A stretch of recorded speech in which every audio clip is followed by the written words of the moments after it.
There we go. Bought my 360 camera out here. So I'm at Rialto Beach. I'm gonna walk over here by these, I don't know what they are. Just carved out by the ocean, I guess.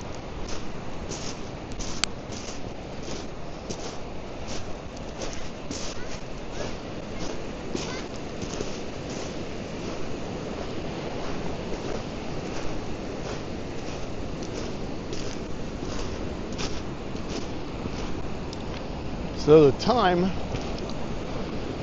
right now is 12:30 in the afternoon. So I'm doing the Pacific Northwest Grand Tour, and I marked off my first stop, the GT13 I think is the number, at the ranger station. You had to take a picture of your motorcycle with your flag in front of the ranger station sign.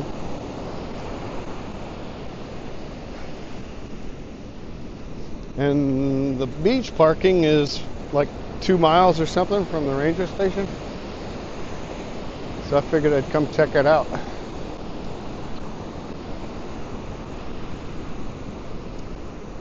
It's mighty pretty.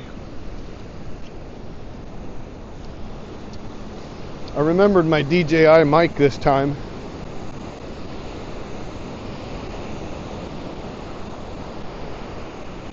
So I don't have to wear my helmet and be able to be heard.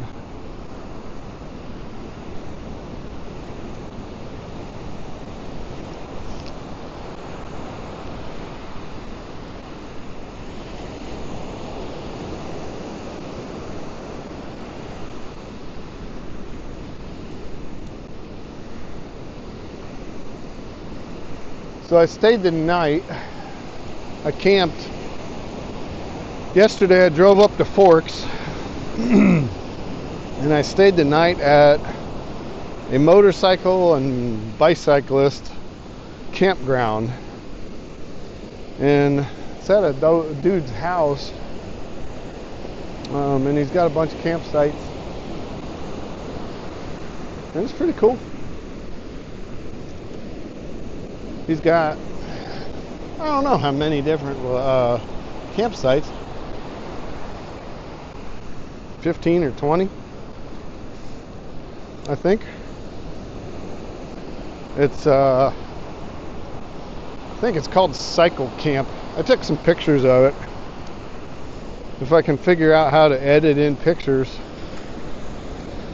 to the video, then I'll do that and be able to see it. I'll also put a link in the description of the location there.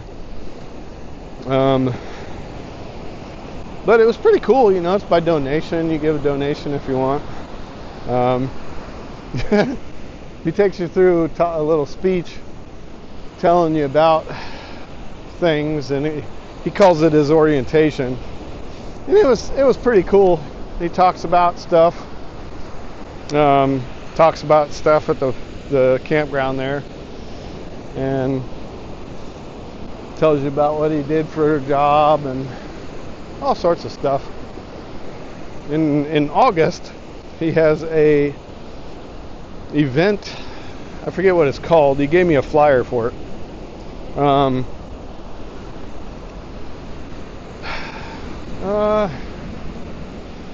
Something, I don't know, some motorcycle kind of event.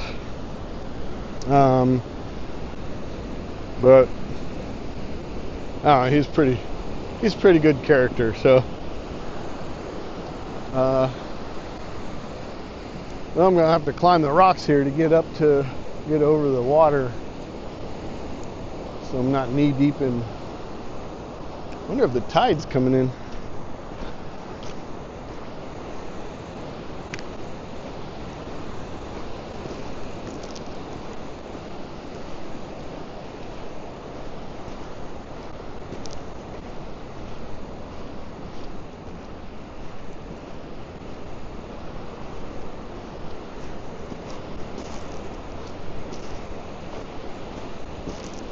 pretty wild how the trees have grown on top of the rocks there, like they're little islands.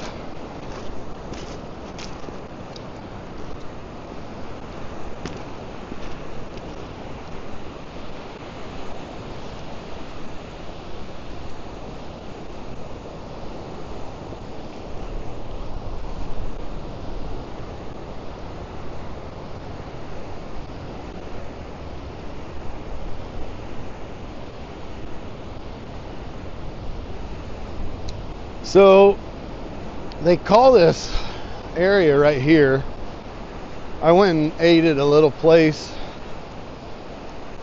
right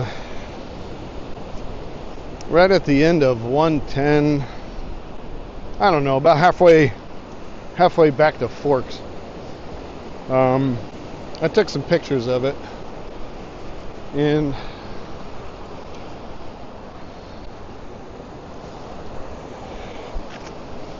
it's called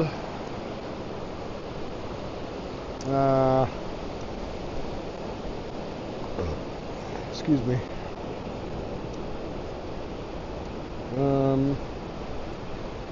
the Three Rivers Resort, and they have a little restaurant, more or less a little grill, you know, a little greasy spoon kind of thing. Food wasn't bad, sandwich was okay.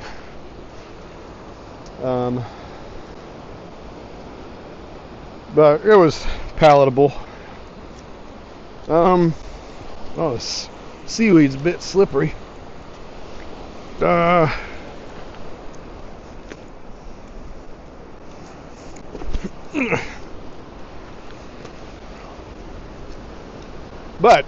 all this wood comes from, I guess, oh, this is really slick. It comes from the rivers. Oh man, this is super slick.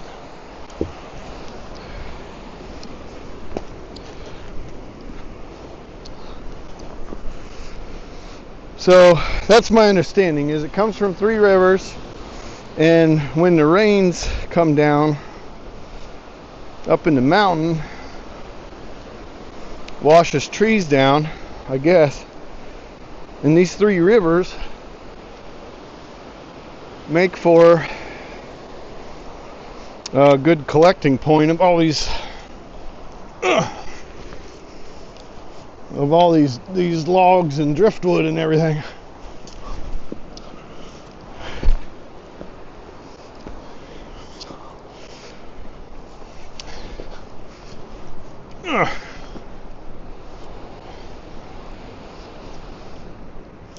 Now I don't see anybody out this far. I don't know, maybe I'm not allowed to be out here.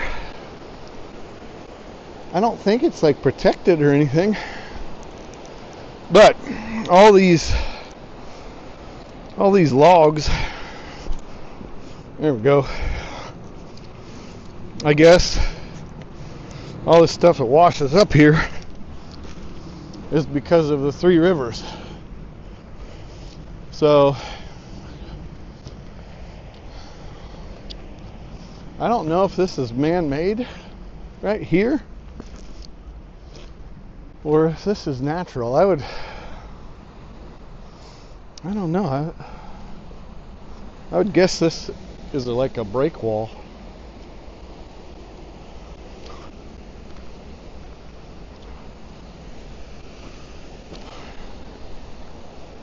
So up that direction, so if I'm facing west, obviously towards the Pacific, to my north is, or to our north, I guess, that's like reservation land, and I guess you need to pass from the reservation, because I wanted to go up and see the lighthouse. I guess there's an island with a lighthouse, and at low tide you can walk out to it or something. I don't know, because it's got trails it's got trails on it, but I don't know like the times or anything that you can go there. And this is my first like moto camping experience.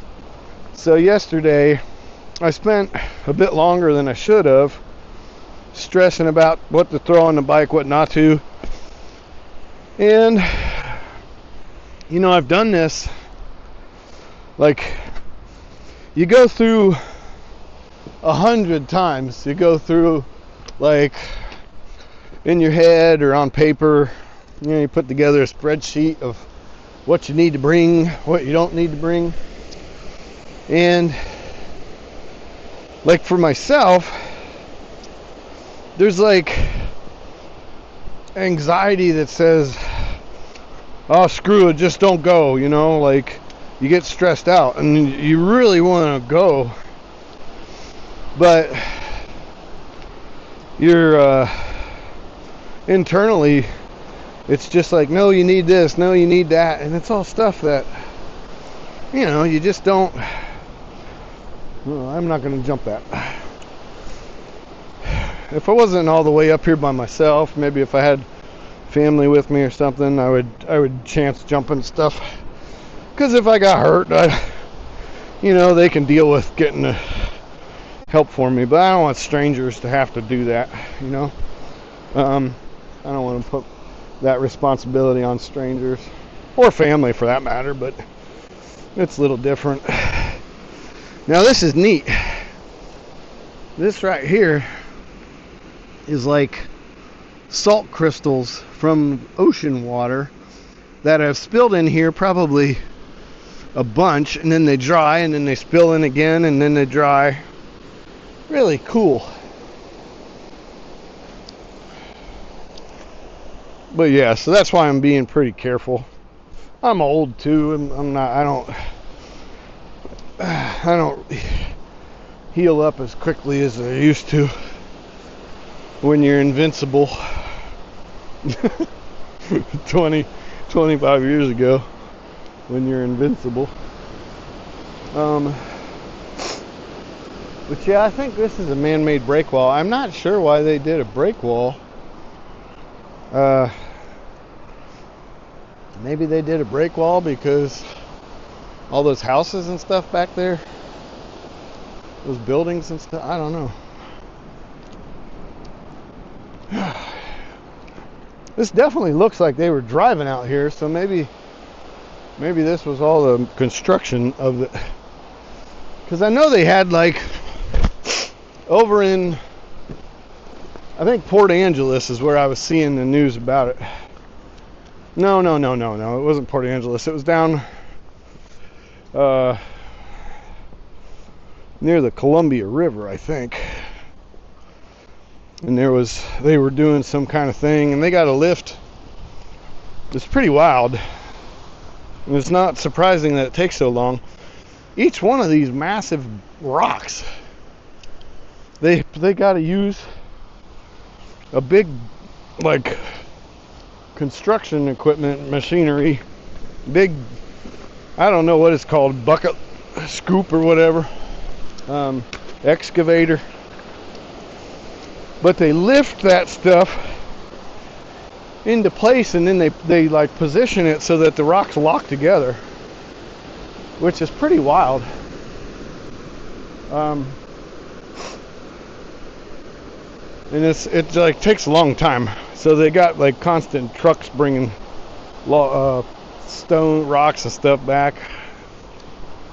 And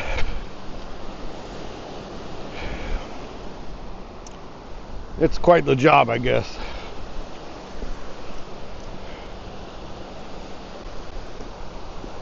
Oh my gosh, I think there's an eagle sitting perched on a piece of one of these logs, drift logs or whatever they're called. Oh, that's a big hole.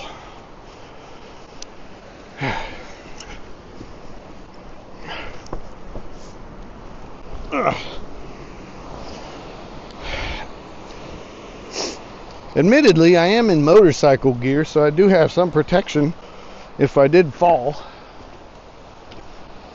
But I don't have a helmet on, so the chances are if I fell, my head would hit a rock and not an elbow or shoulder. What do they call that? Murphy's Law?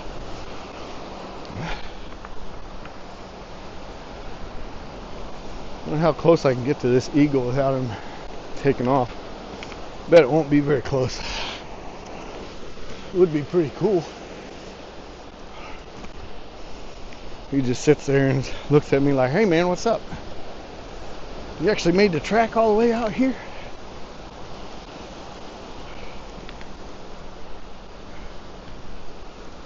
Wonder if he's fishing.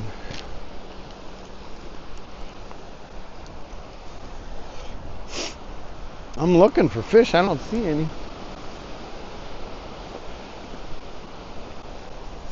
We're down in the river there. I don't see any. I'm glancing over there. You can see through the water to probably 5 feet deep from out here. But I did have a milkshake at that place, and the milkshake was pretty good. I wasn't too impressed by the burger. The burger really wasn't all that. They got a Swiss mushroom Swiss burger, and it wasn't anything to write home about. Oh yeah, you can see the caterpillar tracks here. So, boy, look at some of the size of those logs. You can't tell it. You can't tell it, but the base of this tree right here is, I'm guessing 8 feet wide at least. Like, I'm 5'8", 5'9". This thing's got to be 7 or 8 feet wide. That is absolutely huge. How long did that thing take to grow to be that big? And yeah, I know you could say, oh, count rings and stuff like that, but that's pretty amazing. Yeah, here you can see the end of it where they cut it. No, maybe that's just naturally broke off. Yeah. I'll lower the camera down there. Yeah, actually the ring patterns aren't like super close. So it might be a couple 100 years old. Hard to say. I don't know. Some of the stuff I kind of wonder how fast it grows up here, being so wet and the climate being conducive to forestry growth. Yeah, see the size of them boulders? Some big rocks.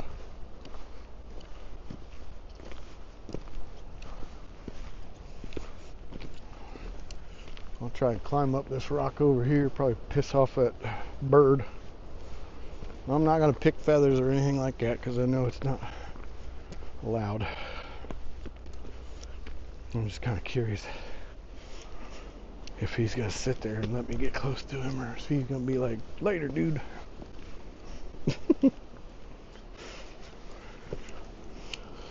Oh.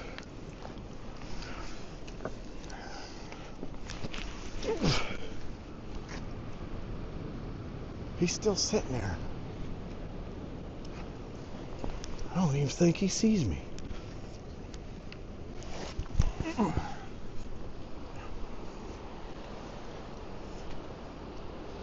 Wow.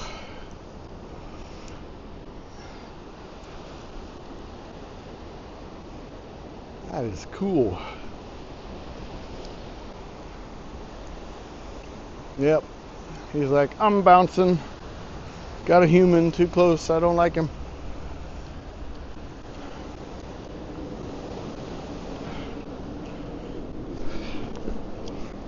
Ugh.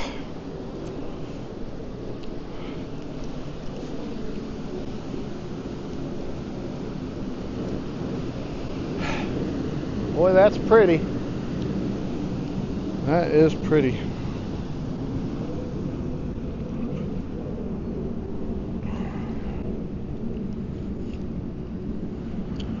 Now see, I think this is interesting. So right there is, these are the numbers and stuff that they write on them. Because I believe, if I remember reading that story about that one at the Columbia River, they number them, so they kind of have a specific way that they go in. So they're definitely doing, like, you know, kind of by feel, you know, by an understanding, like a good knowledge of how to do it. So they obviously have some kind of training or something of how to, and then there's probably experience that plays into how to repair these walls, these break walls. But yeah, I found it really interesting. They were talking about the numbers, and it's cool that this is still here. So they must not have done this too long ago, if the numbers haven't all washed off. Obviously the sun's faded them and stuff, but that's exactly what that is the numbering for these rocks. And I'll be honest, I think it would be really cool to go over there. Oh, the eagle, he's gonna fly up. Yeah, he's gonna fly up to the rock, I bet. No, he just flew by it.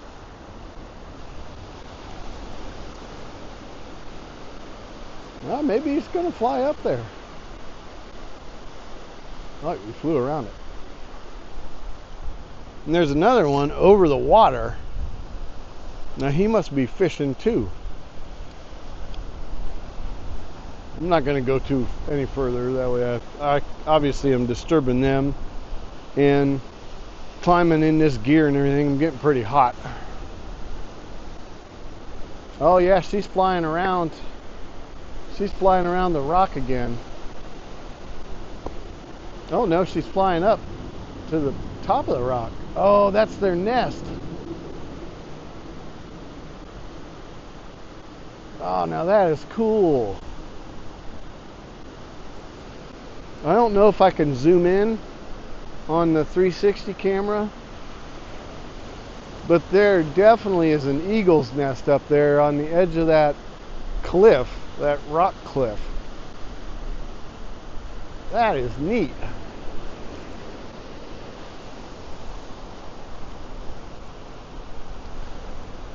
Wow, that's just amazing beauty.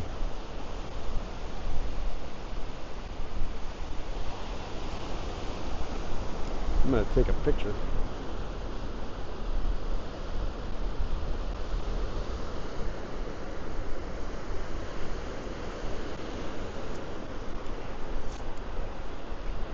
There we go.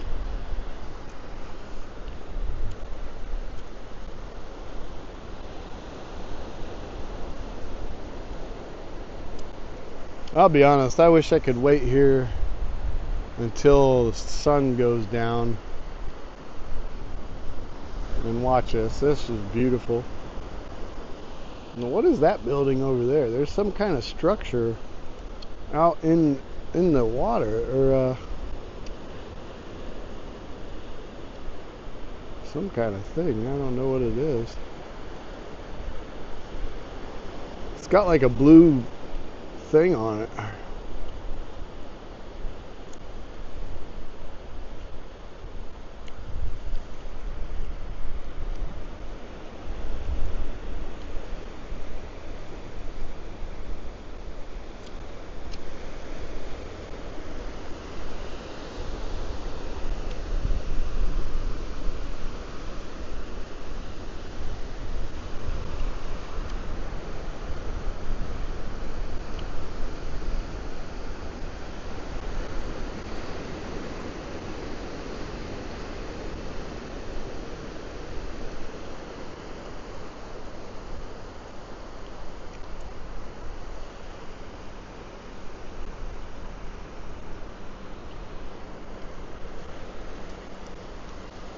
Got the Coast Guard over there.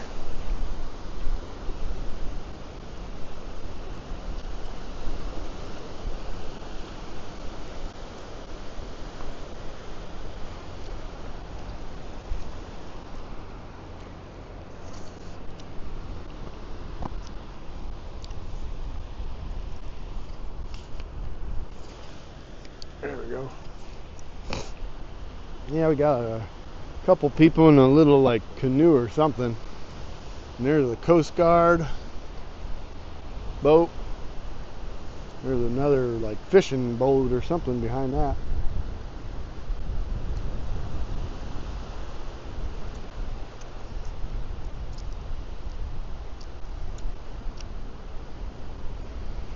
And on past that, over that way, you can see those other, I don't know what they call them. They're not islands, I don't think, because they're connected to the coast. Maybe just coastal rocks or something. I don't know.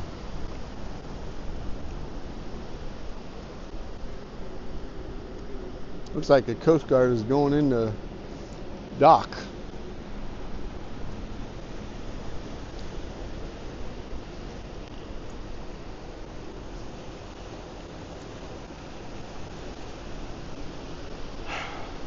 Yeah, I don't know. It seems a shame to go this far and not continue. I don't know.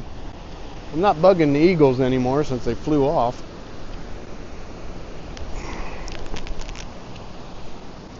Ugh. Ugh.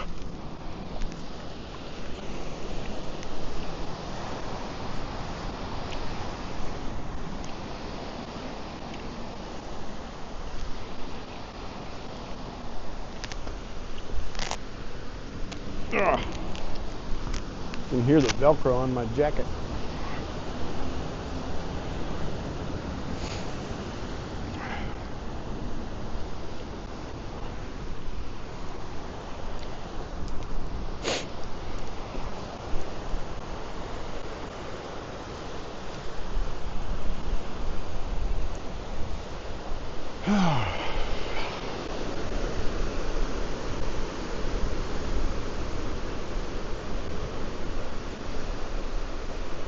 Oh, we got some kind of thing fire over there.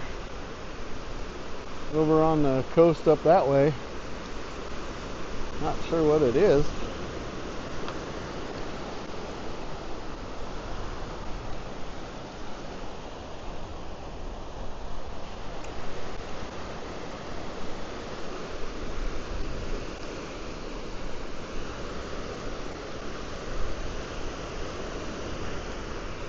Well,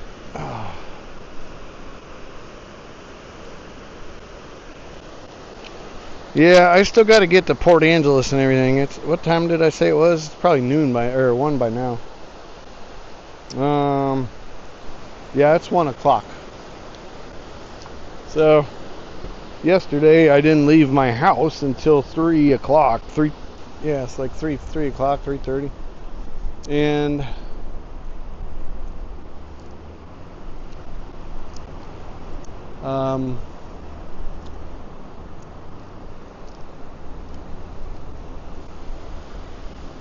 then I went over to Aberdeen, had to do some stuff in Aberdeen, and then finally got on the road at like 6:30. So, and it was about not quite 2.5 hours. And I was able to get to the cycle campground. I didn't have any time to spend in Forks though. So, and I know it's just a little city kind of thing, but with all the Twilight stuff, there's some folks I know that are big Twilight fans, so it's kind of like, you know, mention it to them and they're like, what? No way. So it's pretty cool that they're into the movies.